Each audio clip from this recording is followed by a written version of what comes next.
let's see what do we mean by sampling distribution of estimator. So let me take a sample of size 100. Let's we take a sample of size 100, तो n हमने 100 set कर दिया. x r में ये जो less than or equal to का sign होता है, ये इक्वल के लिए यूज होता है. r नॉर्म यानी कि नॉर्मल डिस्ट्रीब्यूशन से हमने कितने सैंपल ड्रॉ किए हैं? 100. n क्या लिखा हुआ है? 100. बजाय इसके कि हम यहाँ 100 लिखते, we have written here n equal to 100, mean 0, standard deviation 1. So standard normal distribution, we have 100 sample of x. Again, w, we have standard normal 100 sample of size 100, mean 0 standard deviation. E 0.5 times w, तो error आप इस तरह से define कर सकते हैं. जरूरी नहीं है आप इसको यहाँ पे w को डिफाइन करें, मैं जाके यहाँ लूप के इनसाइड भी डिफाइन करता हूँ. Whereas number of simulations कितनी है? We have 1000. Means कि we are going to take 1000 samples of size 100. First of all, we are going to take a sample of size 100 1 time, 2 time, 3 time, 4 time, 5 times. Every time we are going to regress y on x. Every time we'll have beta 1 hat, beta not hat. हमें ये पता है कि beta 1 is equal to 0.5, beta 2 equal to 0.5. ये हमने simulation की कि हमारा जो रिजल्ट्स हैं वो इसमें स्टोर कर दो, जो हमारे रिजल्ट्स हैं वो इसमें स्टोर कर दें.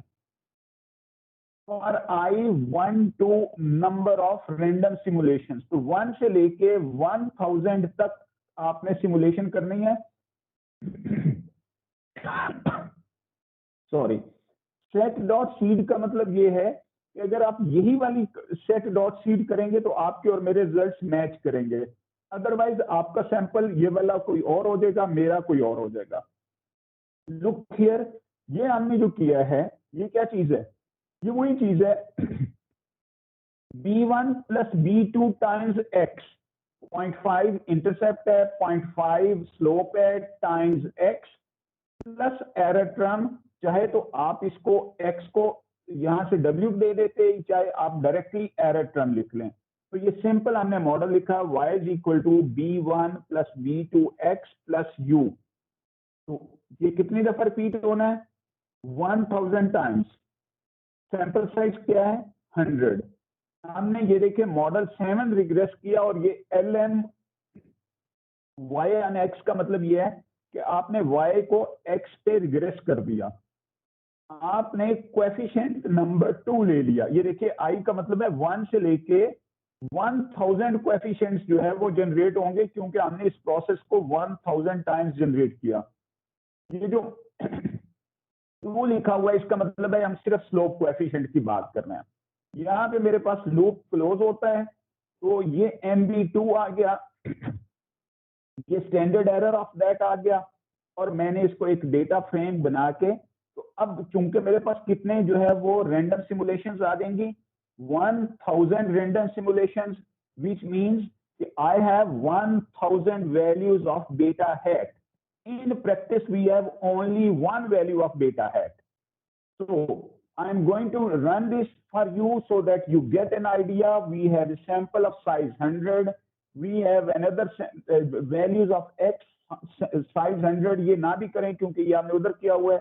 We are going to repeat this process 1000 times. Intercept value is 0.5. Slope value is 0.5. We are going to generate beta hat 1000 times. This is my loop जिसमें मैंने जो है वो 1 से 1000 टाइम्स तक उसको रन किया, y को x पे रिग्रेस किया, प्लस एरर्स हैं, and I have stored the results in VB2i, और उसको बाद में मैंने, तो ये देखिए अगर एक स्लोप लेता, अगर मैं सिंपल यहाँ पे lm को एक ही दफा y को रिग्रेस करता तो आपके पास वैल्यू 0.5 ना आती. अभी ये इस पे मैं बाद में आता हूँ. इस वक्त आप देखें तो ये जब मैंने एवरेज लिया इसका, तो इसकी एवरेज क्या बनी है? MB2. ये मैं रिजल्ट डिस्प्ले कर देता हूं. तो इसकी एवरेज 0.52 आएगी.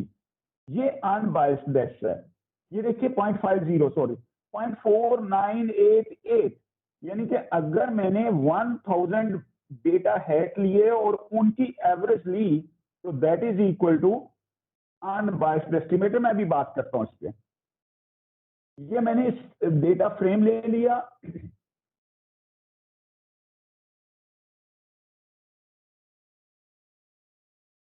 ये देखिए ये मेरे पास हिस्टोग्राम बनी है। This is my histogram. Usually हमारे पास जो है वो हम क्या करते हैं कि ये मेरे पास हिस्टोग्राम बनी है, तो हमारे पास ये 1000 डेटा हेड है, but usually we assume we have only one data head and we assume कि वो वन डेटा हेड कहीं यहां से आया हुआ है, वो इन 1000 में से कहीं से इस जगह से आया हुआ है। तो दैट्स कॉल्ड जो है ना वो आपके पास जो है वो हम कहते हैं कि we are 95% confident that data had follows standard normal, या data had follows normal with mean 0.5। Standard error भी यहाँ पे आ गया था, ये स्टैंडर्ड डेविएशन भी इसकी आ गई है। तो SEBQ, SEBQ, तो हम ये कहेंगे कि स्टैंडर्ड डेविएशन 0.11 है और उसका वैल्यू जो है मीन जो है वो 0.5 है। नाउ लुक एट दिस, ये 1000 टाइम्स किया तो ये 0.4998 आया। हम अगर सिंगल टाइम करें तो व्हाट्स द रिजल्ट, ये जरा चेक कीजिए। इफ वी डू LN, एक सिंगल सैंपल पे होगा Y ऑन X, ये देखिए ये X की वैल्यू 0.67 हो सकती है, हालांकि एक्चुअल वैल्यू क्या थी 0.5, हमारे पास क्या आ गई 0.67। Let's do it again. Okay again मुझे पीछे वापस जाना पड़ेगा।